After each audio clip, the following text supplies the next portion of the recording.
For those of you who want to sit here for the next session, which is on what? Research and so please continue to stay in the room, and I hope we can advance. Since you've chewed up half of the session, I have to improvise a little bit. So we're going to make it a more interesting session, and hopefully we can get you out of here just in time to be here whenever you have it. We don't want to chew into that. I don't know by default or what happened, but they made me the moderator of the session, and coincidentally, everyone that's presenting either works for me or reports to me. So I have to just check that they say it's right stuff. But just to give you some background, it's not trivia or anything, but the topic that we're going to talk about is the value of research and development to support fecal sludge management and development. Now, if you look at the history of sanitation, I think I come from a research funding institution, and my calculation from my fund is that we sort of contribute something like 5% of our total budget towards sanitation, fecal sludge, etc. If I take it at a country level, in the national science and technology funding stream, I think that can be around 2% to even 1% of the budget. If I go back, and I've been long in this industry, so if I go back to the last 40 years of R&D in water and sanitation, I think we had a little swing in the sort of late 80s around sanitation, when the four wise men came up with the idea of the VIP latrines. And after that, there was no research done, until the Gates Foundation came in a few years ago and really gave an injection. So if you ask me to calculate what percentage at an international level we afford to fecal sludge matter or sanitation research, it's a very, very small percentage. So I got some colleagues of mine that are going to share the kind of initiatives we're doing around trying to stimulate this R&D environment, and it's Dr. Sudhir Pillai, and I'm just telling you names, so you can come in different order, it's fine. It's Dr. Sudhir Pillai, and he manages the Sanitation Research Fund for Africa. It's a program jointly funded by the Water Research Commission and the Bill and Melinda Gates Foundation, with the objective of stimulating and creating a competency and a research base in Africa. And it's a very new program, and it's going to share that. Then we have Mr. Stuart Willie, who's going to talk about the SASTEP program, and that's the the South African Sanitation Technology Development Platform.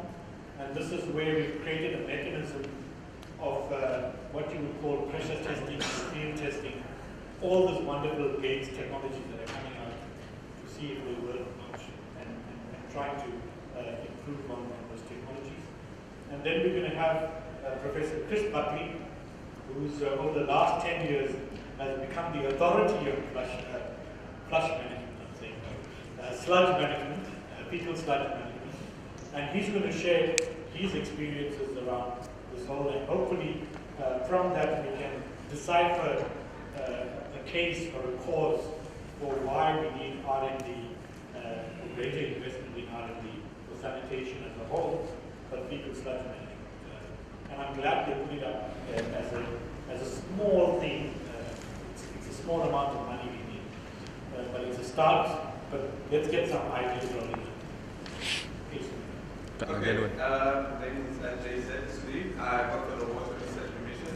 The specific portfolio is to look at manage the Sanitation Research Fund for Africa. Can't hear you. About the project, it's a joint initiative between the Bill and Melinda Gates Foundation and the WRC. The total fund is about $3 million. You have to hold the microphone properly.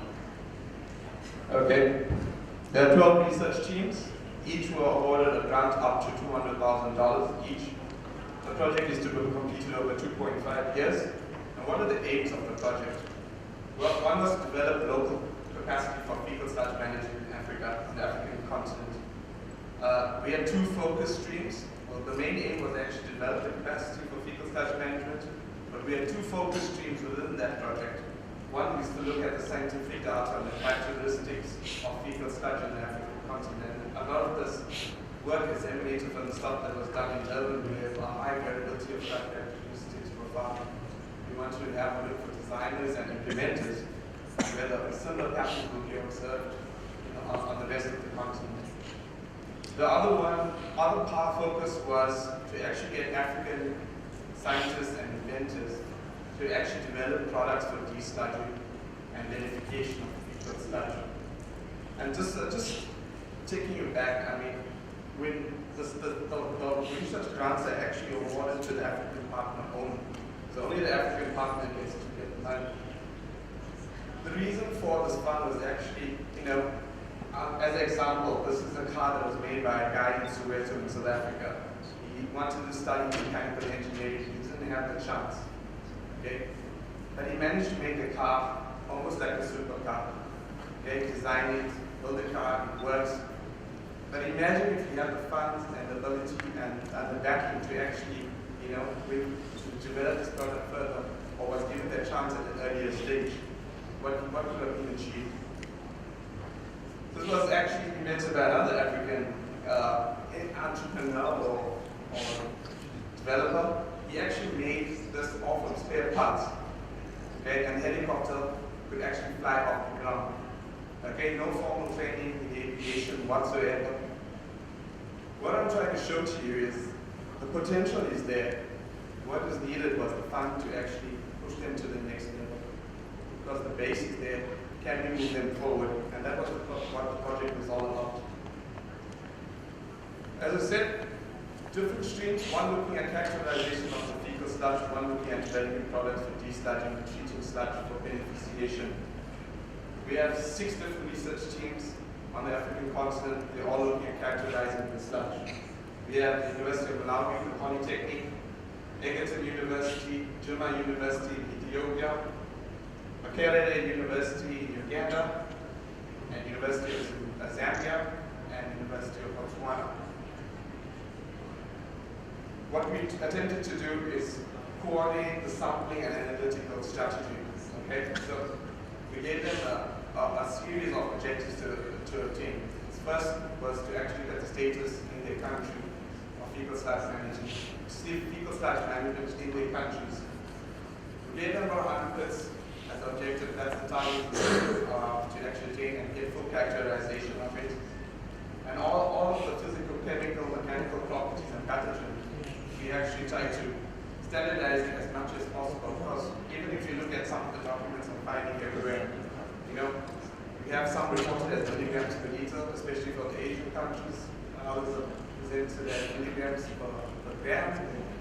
There was no real direct coordination of these things. So when you try to actually design or come up with a strategy, they have all these different types of units, different types of tests.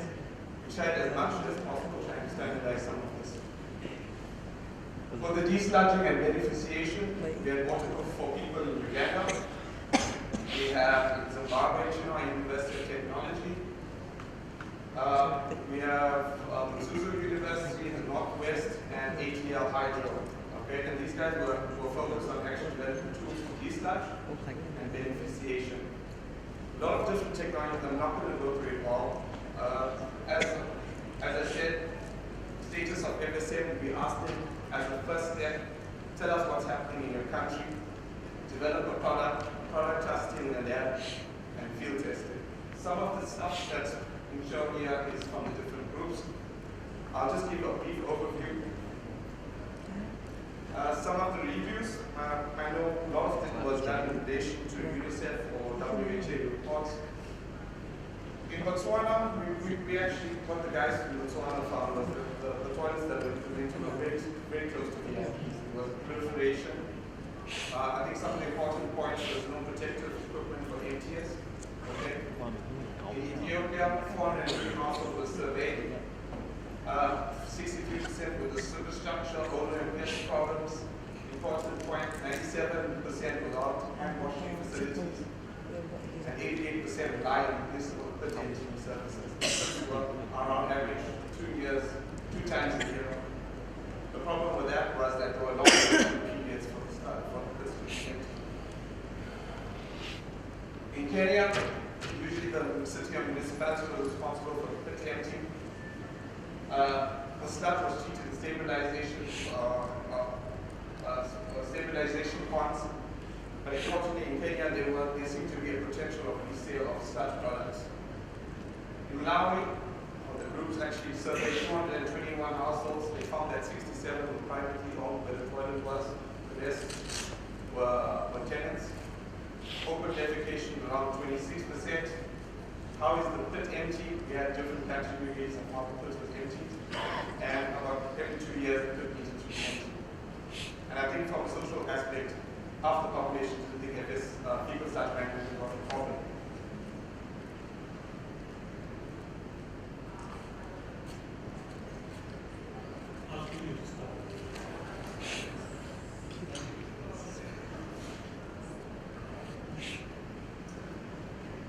I think I can carry on. I think some of the products are key findings. You know, what we're finding is what defines a pit.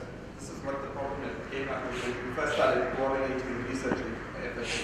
You have to look at the picture on the left. We have a superstructure, but then it extends out 3 meters. Okay, once they dug it out further.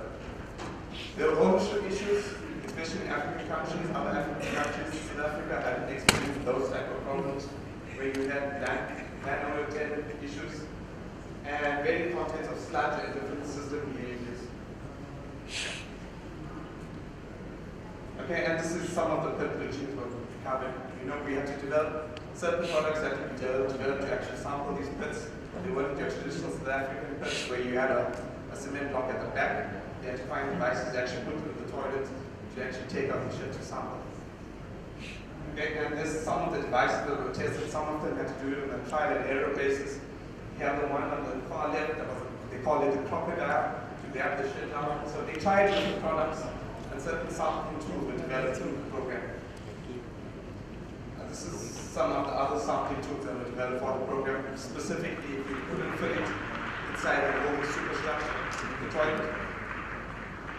Different types of products we developed. On your right, it's an anaerobic pasteurization system. Top far left is the water for people who were looking through the whole chain, but this is only one aspect of what they were looking at, which was a decentralized sludge treatment plant, because they needed some way to actually go and treat sludge from their Galpa systems. We have battery reactors that are looking at co-digestion. On your right was actually a system desludging device that was developed by your student, and I thought this was really clever, that the supervisor, the project leader, told the student, come up with an idea. I want you as a student to think of a solution. And they're busy field testing it and developing it further. On your left, it's a solar disinfection system. I think there's a presentation on both these systems in our later on FSM3 conference. And I'd like to acknowledge the Bill and Melinda Gates Foundation and the different universities for their results and input. Stuart.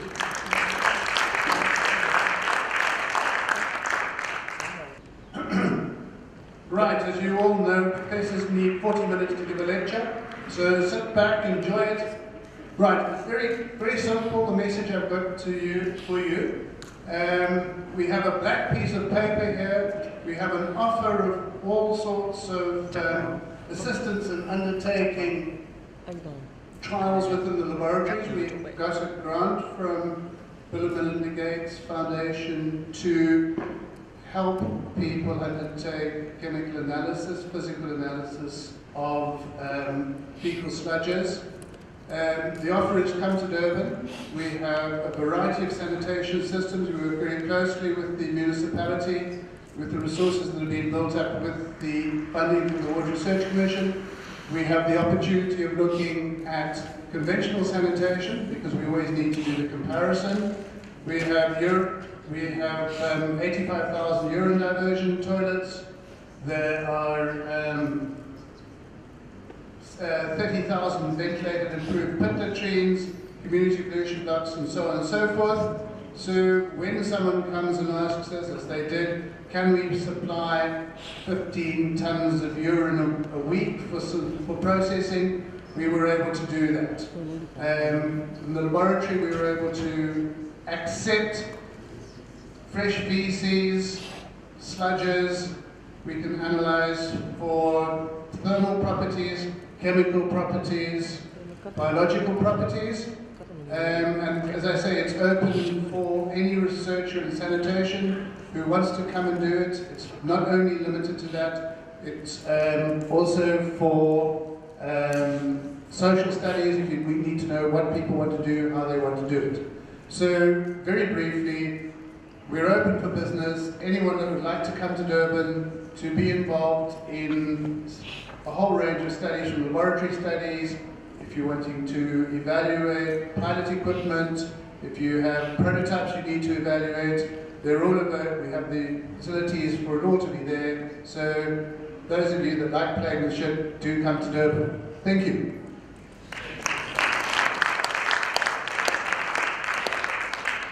You did say it's a free service. It's a free service except for the consumables. Okay, that got qualified very quickly. Okay, Stuart, come. Well, that's not embarrassing. Most important presentation I ever have to do is after the professor that supervised my masters, after the golden child study at PLA, with my boss chairing it all, and then the presentation gets lost. Yeah, so this is just an overview of SASTEP. As you know, it all started with the Reinvent the Toilet Challenge by the Bill and Melinda Gates Foundation in 2011. They wanted to create a toilet that would basically disinfect human waste while recovering resources from that waste, usable products, doing all for less than 5 cents per person per day, and it was completely off the grid and self-sufficient, so that it didn't have to be connected to any sewage network, any electrical network, any water grid. So it was a completely self-sufficient, self-sustaining unit. And we had quite a few, well, there were quite a few interesting technologies that came out of that. But most importantly, like Jay said in the presentation, well, in one of his comments this morning, they completely go around fecal sludge management. They literally take the fecal sludge management out of fecal sludge management. And these are some of the technologies that actually do that very well.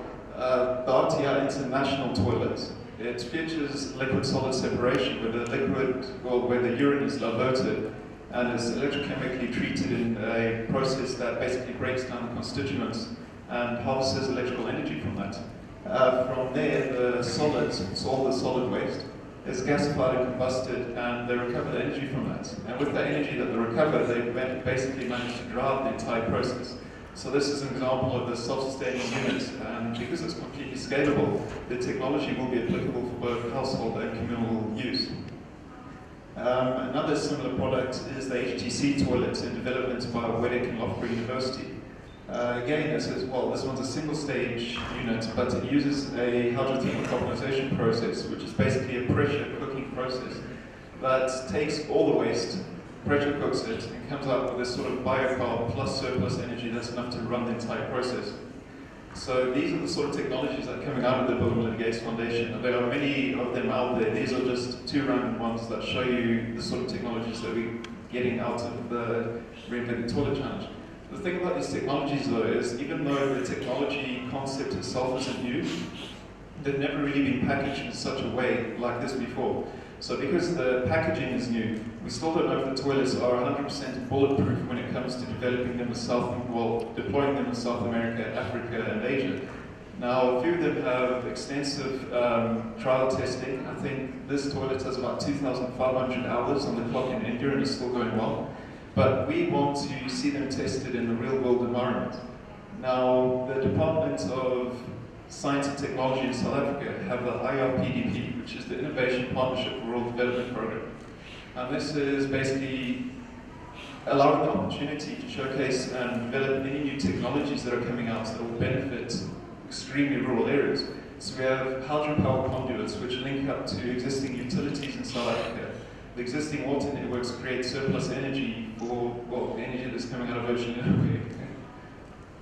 And then we have high fluoride algal ponds, low flush toilets, and new information communication technology programs that are clearly enhancing the quality of life in these extremely rural areas, and they're all technological innovations. And the new SASTEP program is going to fall under this, because again, it's a new technology. It's very, not quite grassroots, but it's very innovative and it's very new. So, with the DST funding it, they pretty much call the shots when it comes to where it's going to be deployed. And they're deploying it to one of their 27 priority municipalities. Now these municipalities, they're prioritized because of their severe lack of service delivery in those areas. They're extremely rural, extremely poor, and the service delivery isn't forthcoming because there's such a backlog. So this is a map of Southern Africa. The highlighted area is the Chris Hani district, one of the most rural areas that we have in the country. And this is just a map of some of the schools that are in that area. Some of them cannot be reached by car. You're going to need a 4x4 to get there. So these are some of the challenges that we're facing, and because they are prioritized, we're going straight there first with the demonstration program. Just to show what the conditions are in some of the areas, as you can see, extremely rural. These are the current toilets that they have because it's the Department of Basic Education that has to supply these toilets, and they literally do the bare minimum in some cases. So that brings us to SASTEP. It's to demonstrate these technologies in the real world, the world where they run out of toilet paper and they start using newspaper. When they run out of newspaper, they use rags and that. What we're trying to aim to do is perform long-term performance evaluation. So these are going to be demonstrated for 6 months plus. We're going to see how they run, if they manage to cope with the context of South Africa, not just whether they can run for 6 months, but whether they can run for 6 months in the real world. And we're obviously going to have some operation and maintenance learnings, because your operation and maintenance plan is like a good battle plan. It's the first casualty in war. And we're also going to look at social aspects and economic aspects. Social aspects being, do any cultural influences have anything to do with this? Because in South Africa, we have social aspects such as ownership. When the governments provide VIPs, the people that they're provided to don't take ownership of it. They see it as government property and they treat it as government property. They don't look after it as their own product. And these are going to be some of the challenges that these toilets can be faced with if they're deployed in a real world situation like this. And there's also economic aspects, not just the economics of operation and maintenance, but whether we'll be able to get any entrepreneurial opportunities out of these for the locals to try and drive their support of these machines. So moving forward to where we want to go with this, we're obviously going to demonstrate the technology in phases, iterative phases that allow us to provide heavy feedback, both in terms of performance and on the impact within those communities.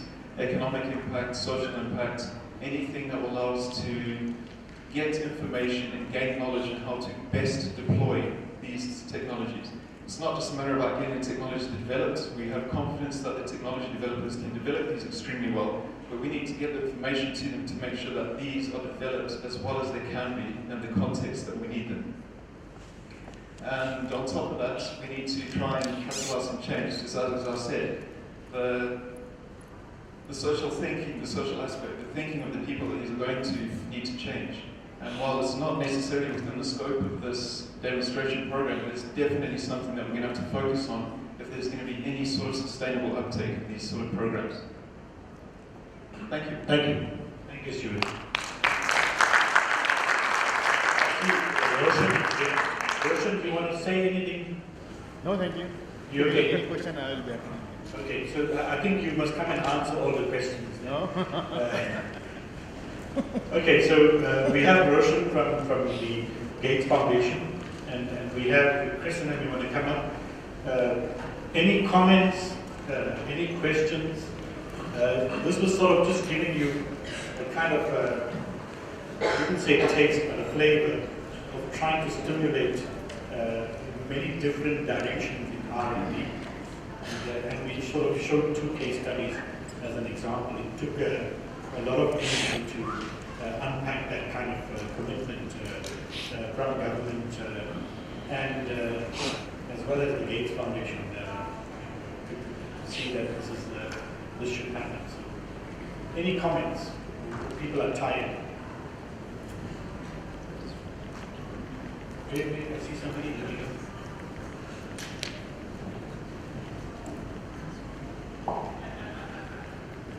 Thank you. Thank you for your presentation. The last one, you talked about two technologies that resulted from the reinventing the Toilets Challenge program, and you indicated why you want to demonstrate this technology, but you didn't tell us how you're going to go about it.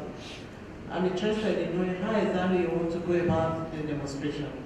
Who's going to benefit, and what kind of process, at what stage? And I think I'm very curious about that. Stuart, did I give you enough money to buy beers? It will take a few beers to answer that. It can take about 2 hours and 20 beers. Okay, we come to you. Any other questions? Here we go.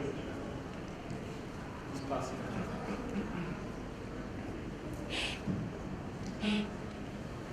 I would like to ask within the Gates Foundation or for SUSTEP or these kind of initiatives to test the technologies in the real world, if these tests are also going to involve government and how government can maybe encourage private sector to make it also work in the real world.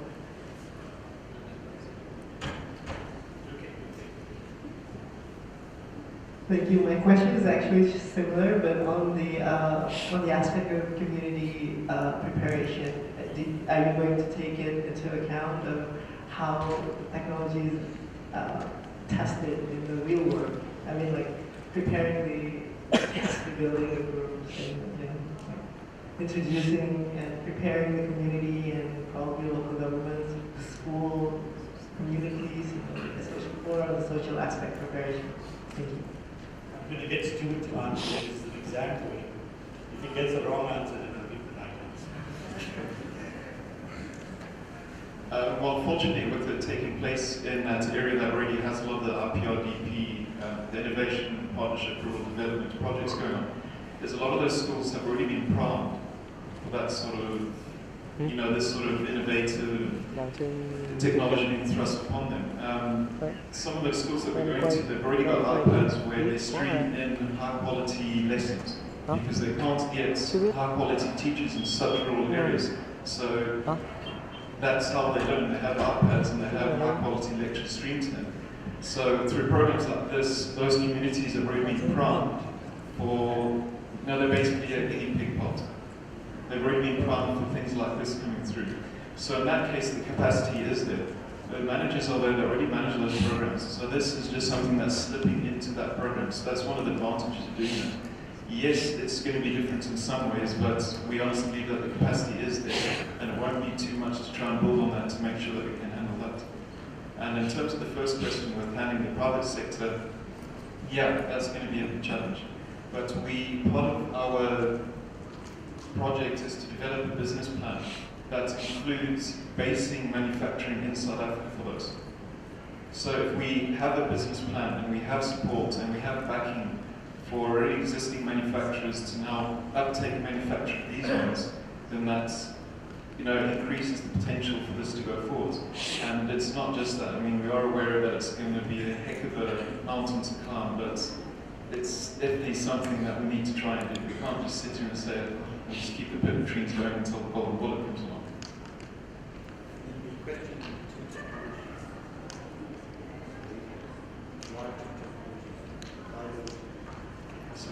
Was the question of why specifically those two technologies?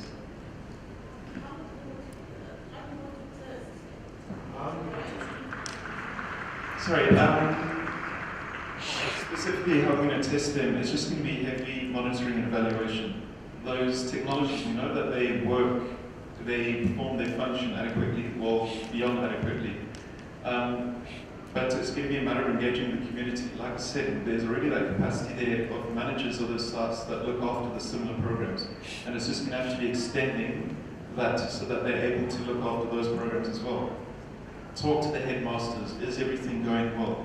Is there any complications with monitoring and evaluation that we need to be aware of?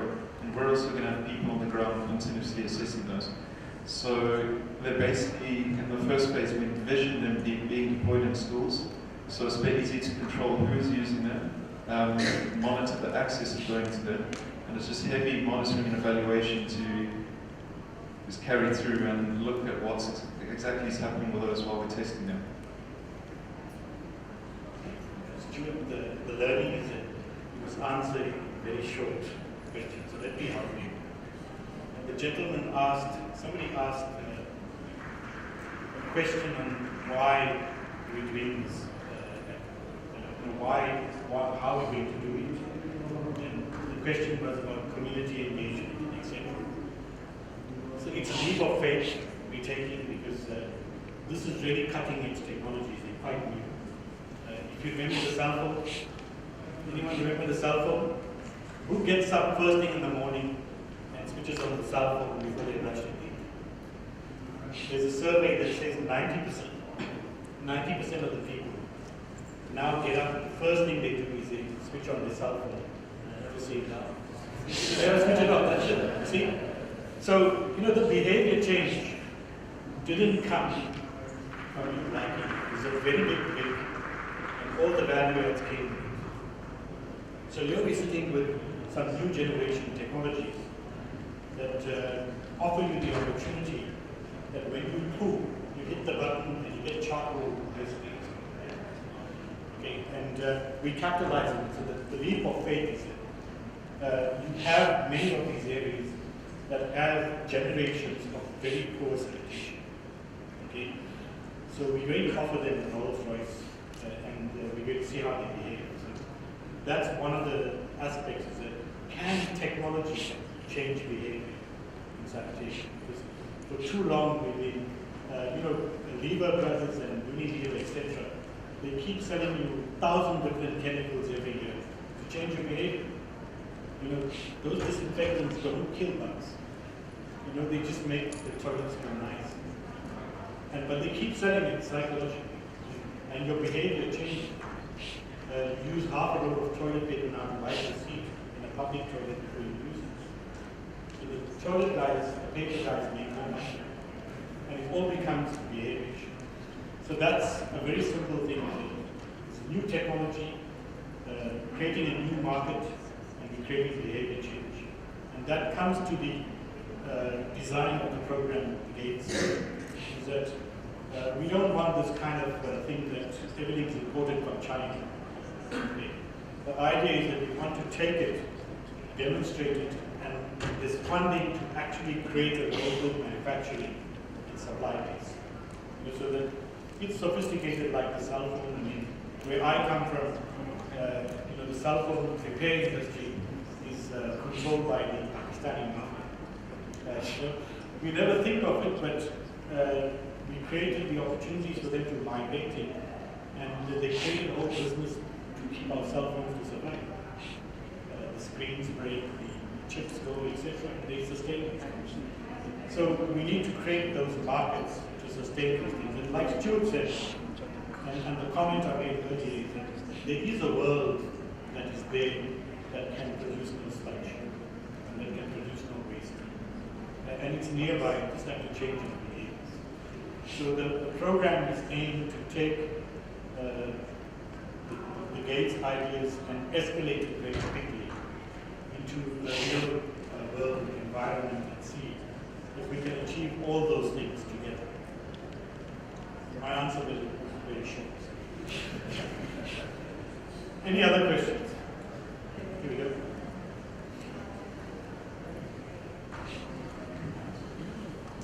Thank you. Christine Lowe, Center for Global Safe Water at Emory University. So my question is about the 6 teams that are doing the sludge characterization.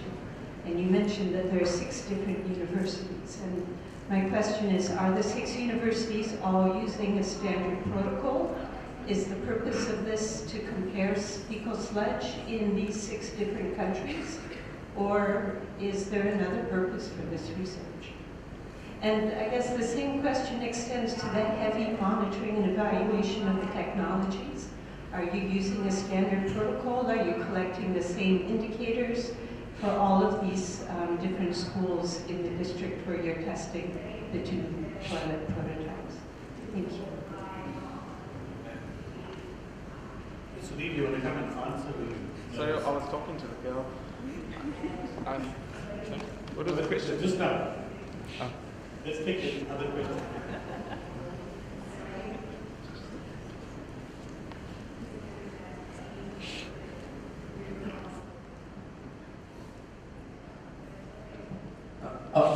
Okay, mine's related to Prof. Chris.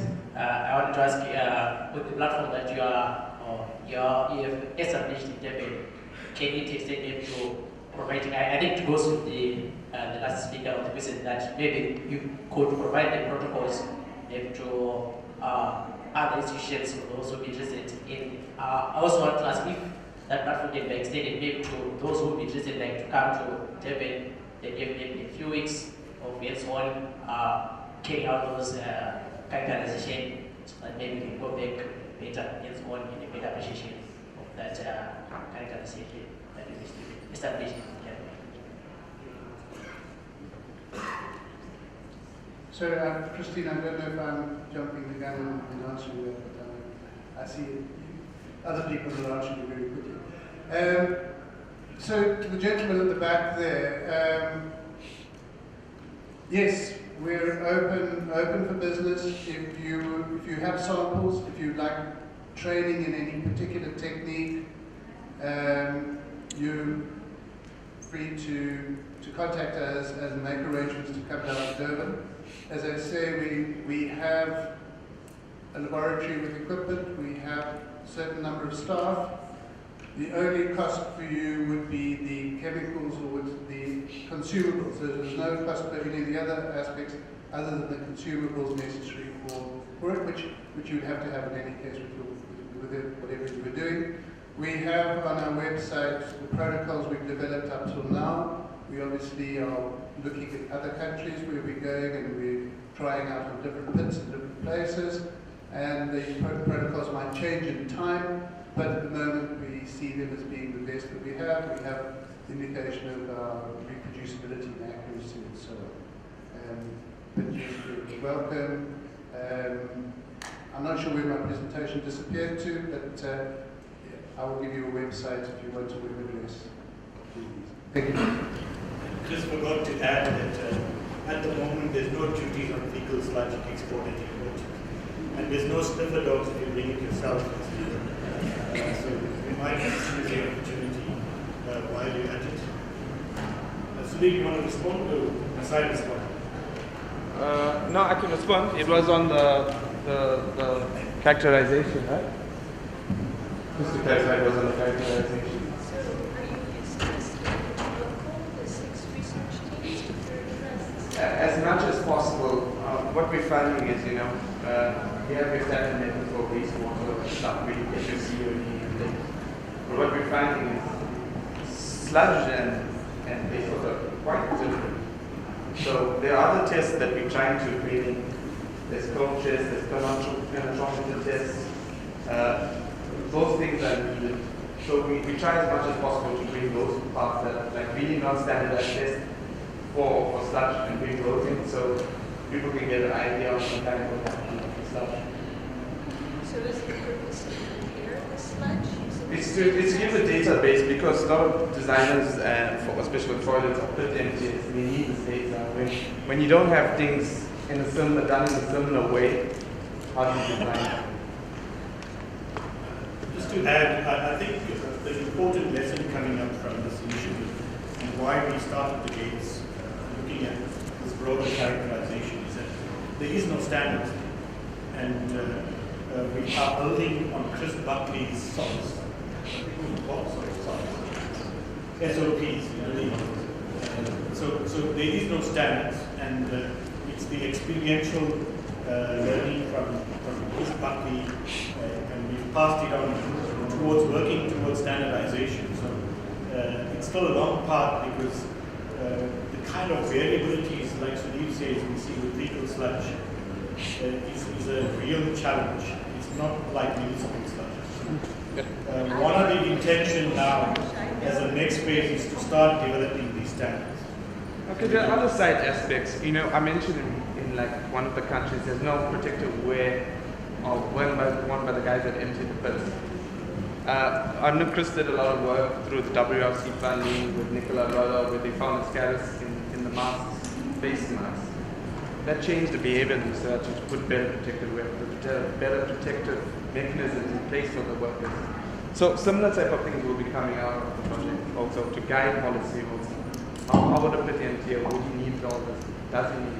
if you show evidence that it's there, then it's easier to enforce or direct that policy towards better protection. Any other questions? I need the mic. I've got a very hard question. Jay, just a quick one for you in particular. What is the aim of this totally final section to take all these different technologies, test and use ultimately the final best one per se, and will that eventually then form part of the government rollout program, like in South Africa, or more on the private side? Yeah, I think I can answer that. The idea is that it's not a competition anymore. There were 40 innovations coming out against technologies, and to have that much of funding, it would have been nice to use all of them. It wasn't possible, so you had to do a kind of a short listing based on criteria. So we selected 5 in South Africa that were near ready for implementation.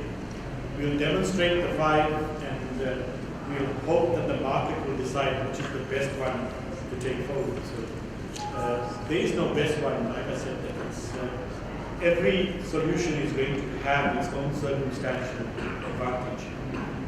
You can't say that it's going to be, this one's going to be universally good everywhere.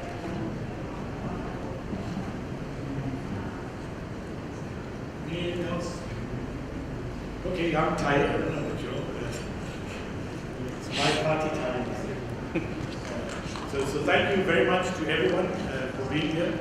And if there's any questions or queries that you'll have on some of these initiatives, hopefully we'll be able to update if the funding is available at the next FSM, etc. But there's a lot of websites and other stuff that you can link to and see what the progress is on many of these initiatives. The idea of the session was to try to get some kind of momentum to make a case within the international sector to raise the R&D funding, and hopefully, we didn't get to that, but I'll send a message that this audience supported it in a big way. Thank you very much.